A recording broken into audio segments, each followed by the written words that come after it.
So as you saw from those opening few shots, we're on the Basingstoke Canal. So I'm working down in Guildford tomorrow, Sunday. It's Saturday today. So I've stopped off in Basingstoke because it's on the way. And we're just going to do a little stretch, hopefully, down to a tunnel. So I have investigated this. I haven't been here before, but I did look on Google Maps. There's quite a good set of photos and information online. And the suggested put-in was at the Barley Mow. So I've parked there. And really easy to get to the water, but even today, and it's middle of January, the car park is pretty full. So I'm guessing in summer it's going to be even fuller. So maybe get here early if you're going to do that paddle in the summer. Weather-wise, so we always check the weather before we come out. Weather-wise, it's 3 degrees at the moment. And yeah, it's pleasant. I can feel the cold on my face, but it's not freezing, and that's nice. So we've got a little bit of movement obviously in our arms, which is keeping some circulation and some heat going, which is brilliant. And yeah, just enjoying this.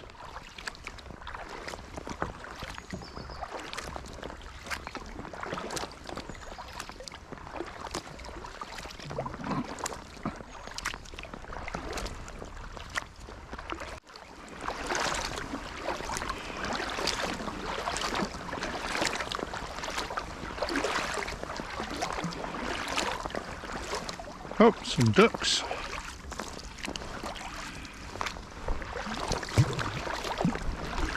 So there are lots of signs advertising the licence that's required to paddle on the Basingstoke Canal, but Paddle UK membership, which I have, covers that licence, so you don't have to buy a separate licence, it's covered in the same licence.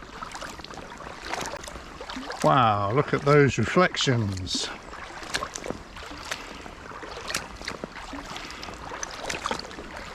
Stunning.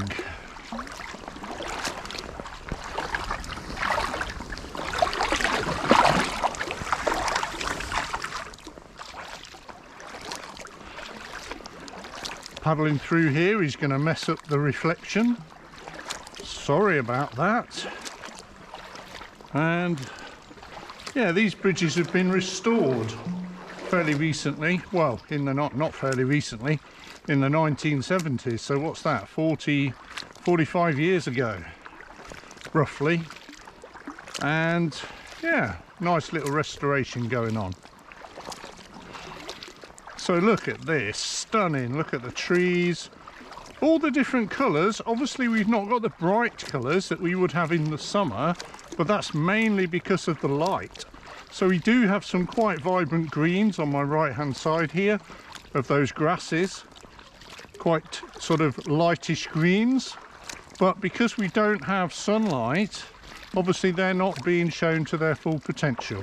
So in the winter it's a different colour scheme, a different landscape that you see, and it is great to be out on the canal on what is going to be a fairly quiet day, I would expect, canal boat wise. And yeah, a new stretch of canal for me, so I haven't paddled this stretch before. But those reflections, yeah, that is something else.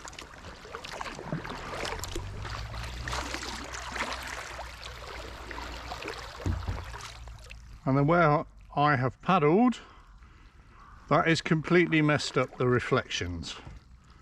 So get here early and get here to be the first person down, and you'll see these kind of reflections.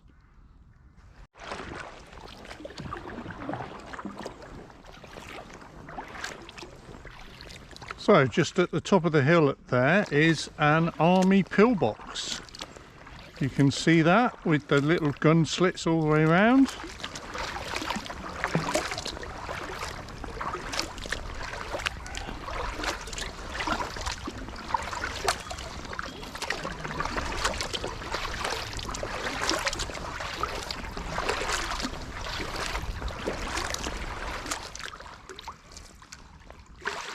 canal is not actually that deep. I can see the bottom almost all the way across. So I wonder whether that's what those slow down signs are for, because of the depth of the canal. Otherwise the canal boats will run aground. So yeah, we're making progress anyway. I am thinking that might have some dinner, cook some lunch at the pillbox that we passed. So I might turn round in a minute. I'm just going to see what's around this next corner. Let's just go and have a look at this little waterfall thing over here, on the left hand side. Oh, this is kind of fun. Don't usually see water coming into a canal like this, but that looks like quite a sizable stream that's coming in.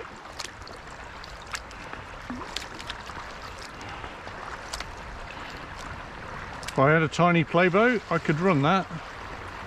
Well, maybe not.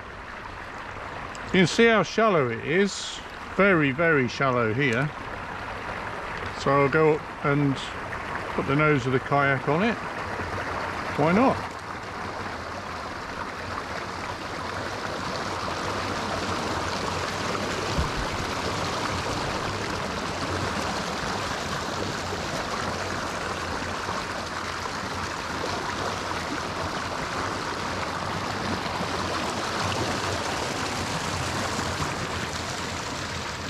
So, oh, it's coming out of a pipe.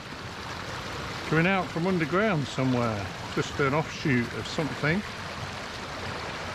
Yeah. Interesting.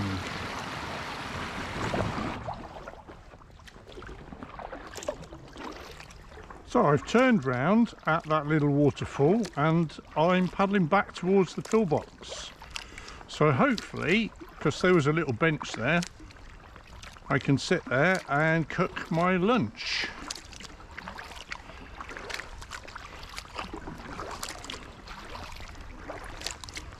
This little stretch of canal is quite busy for joggers and dog walkers, and I've not noticed so much in other areas, but here people seem to be running with their dog. So jogging, and then the dog is jogging behind them, to the side of them, or sometimes in front of them. I think if we did that with Honey, we would have no chance of keeping up with her. She would be off like a bullet out of a gun. But other dogs, perhaps more suitable breeds for running and jogging.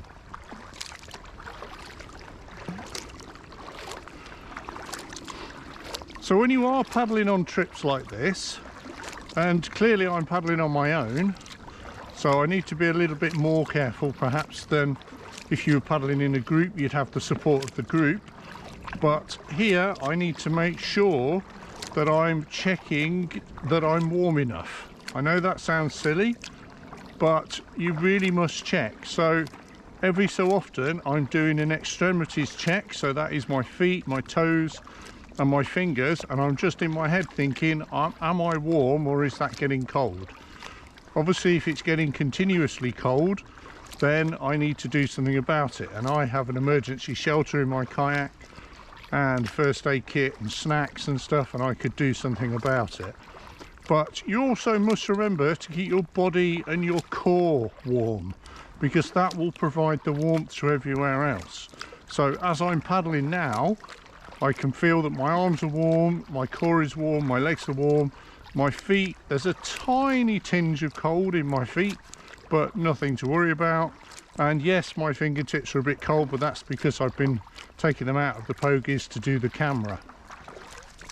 So do those checks on whatever trip you're on, and obviously also ask other people how they're doing. How are they warm? And if they're not, do something about it.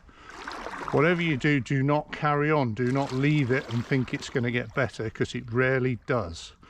And especially if it's yourself. Stop, put on a hat, put on gloves, whatever kit you've got, make yourself warm, or make a hot drink or something like that. So we've arrived back at the pillbox. There it is up there. right at the top, and there's a little chair that we're gonna sit on to cook our lunch. So it doesn't look the easiest place to get out, but probably the only option. What I want to avoid is putting my feet in the water. So if I can pull the boat up like I've just done, and it has grounded on this little shallow bit here, so hopefully I can use that to my advantage, keeping hold of the grass. You'll notice I'm holding the grass. I'm not just putting my hand on it because I don't want to slip out. So pull myself up. Once I'm in this position, this is a good opportunity then, in theory, to stand up.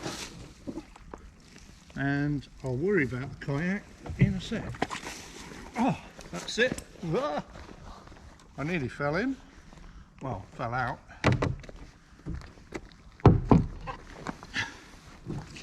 So let's get that, and we'll pull that this way. Got the skate down. Somewhere there. Absolutely perfect. Well, with a bit of practice I could make it perfect, but it'll do for now. So, going to get the stove set up and we'll start cooking.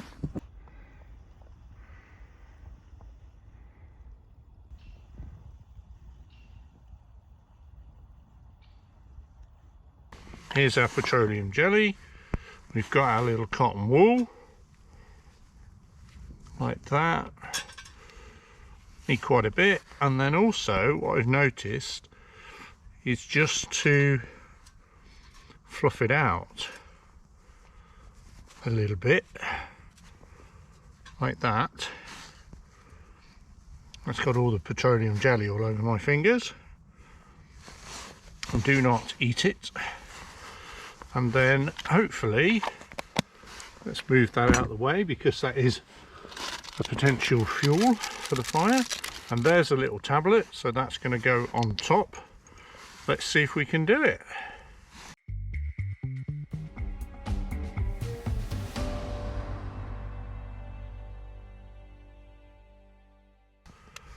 Get the right way around. These are really good for making sparks, actually, this particular one. So, lots of sparks, not a lot of fire. Right, so you can see my hand is actually hitting that. So what I'm going to do is just take that there, start that like that. Then we're going to do it again like that.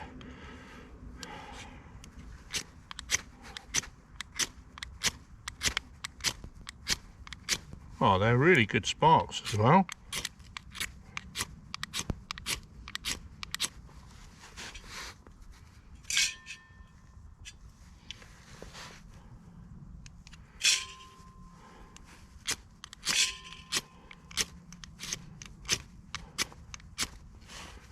Oh, come on.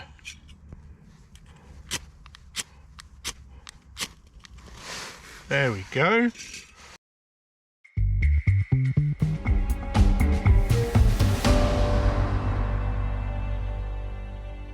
So, a few attempts. Now what I want to do is get the block going, which I'm going to do like this, watching my fingers, obviously.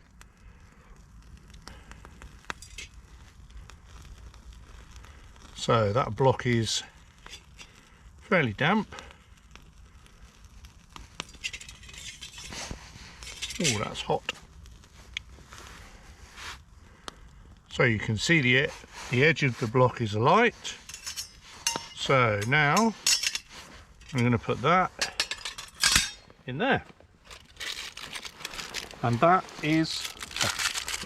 the stove started. So let's get our pan going. We're going to put our soup in. Now, I had a bit of disaster on the soup front because Claire, my wife, made two of them, but we don't know which one I've got. So either I've got curried parsnip or sweet potato and leek. And my feeling is I've got sweet potato and leek.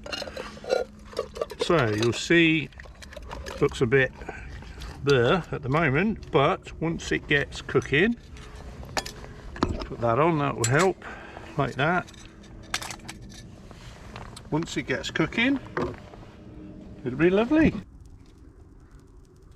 So as I've said before, and I've got a stove video which I'll put in the link in the description to this video, but these are absolutely fantastic. They are really good and they are so quick. You can see already there's a little bit of steam, so I'm just going to put the camera on there so you can still see. I'm going to get that stirred.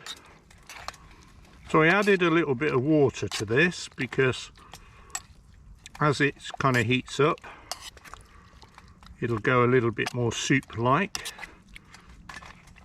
At the minute it's a bit more lard-like, but it will go a little bit soup-like. So we are getting there. That's a bit more like it. So soup, and Claire has done some batch cooking of this, so we've got about 30 in the freezer. As I say, we don't know which one it is, but looking at that, what do you think? Sweet potato? I'm thinking sweet potato. And these little pans that I've got, really good as well. So they're tiny, so they fit in. Sometimes pans can be this sort of diameter, and that's a lot more awkward to fit in your kayak. Obviously hot food on a day like this, when it's cold, absolutely critical. And even better, you can, perhaps can't see, but there are little peppercorns in there, so it's going to give a spark of heat as well. And that is almost ready. That is the downside with these stoves, you don't get any control. It's not like Gas Mark 4. I think it's just whatever that is, Gas Mark 6, and that's it. It's either Gas Mark 6 or nothing. Right, brilliant, I'm ready to eat. As with any proper cookery show, we have to do the taste test, so we'll do that. It's very hot. That is really nice. That is sweet potato and leek, and yeah, cooked really nice, really warm. Oh, a little bit too warm actually, but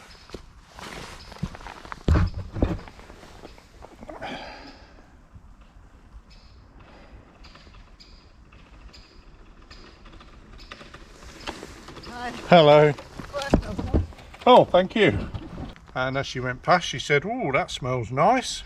There we go. Compliments to the chef, Claire.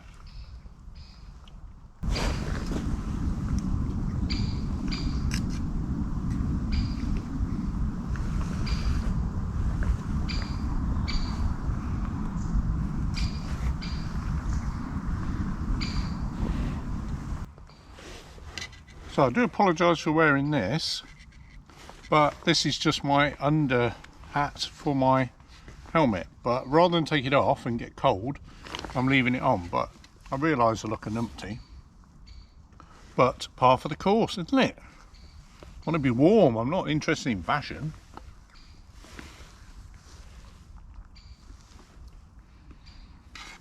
Oh, that was a peppercorn, that was. So you saw how quickly that can be put together, and probably on a warmer, slightly few degrees warmer, that stove would have lit a lot quicker than that. Obviously the cotton wool is a little bit damp, so it took a few goes to get that, but it did take in the end, and the petroleum jelly helps it just to get a bit of a spark. And the stove, which I'm looking at down here on the floor, is still going. So you're going to get, what, 5 minutes maybe of burning out of one of those tablets. So they're absolutely perfect. They're tiny little tablets, about 1 inch square, and that will give you enough just to heat through some soup or some beans, or it really doesn't matter what it is. It's just something that's warm, that you can eat, that's going to give you energy, and it's going to give you warmth. That's the most important thing. And of course, it's there for an emergency. So if you do have an emergency and you need to get some warmth into somebody, eating food is a good one. So I just remembered that it's not sweet potato, it's just potato and leek. Not that that makes a difference, really yummy. And now I'm just waiting for the stove just to cool down, because obviously I can't put that back in the bag while it's still hot. And then back on the water and paddle in. So as this is a grass bank, rather than one of those ones with the metal pieces in it, I've decided to seal launch off. So I have double checked that I've got everything from the bench. I haven't left anything behind, especially rubbish. And I've made sure the stove is cool, and that is back in the kayak, and the pots and pans, and I'll wash those when I get back. So let's seal launch.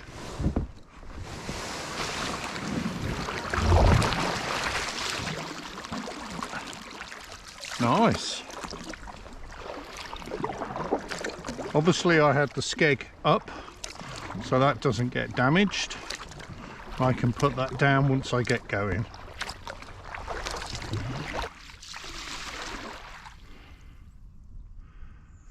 Little flower in the water. The other good thing about lunch as well, especially a hot lunch, is it picks you up for the afternoon session, if you like. So it gives you a little bit of a boost. Obviously you've got the energy boost from it, you've got the warmth from the meal, and yeah, it just gives you that bit of focus then to crack on and get the rest of the paddle done.